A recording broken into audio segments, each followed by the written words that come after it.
Anda masih rasa tak nak simpan 5 dinar sebab fikir harga emas sekarang dah mahal? Video ni khas untuk anda. Sebelum tu, jangan lupa follow dan save video ni untuk rujukan akan datang. Untuk yang belum tahu, 5 dinar ialah emas berketulinan 999.9, iaitu emas pelaburan. Beratnya sekitar 21.25 gram. Pada tahun 2000, harga sekeping 5 dinar hanyalah sekitar RM700. Tapi kalau kita tanya orang nama, termasuk mak ayah kita, mereka tetap cakap harga emas pada masa itu sangat mahal. Sebab itulah ramai yang milih untuk tunggu harga turun baru nak beli.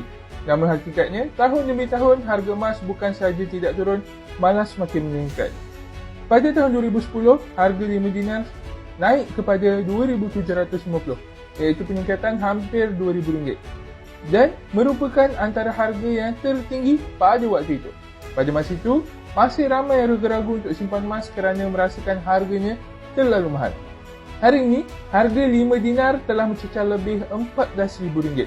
Jadi, bila kita belajar daripada sejarah, sebenarnya tak kisahlah jika kita rasa harga emas mahal sekarang, beli sahaja dahulu. Suatu hari nanti harga itu akan kelihatan murah juga.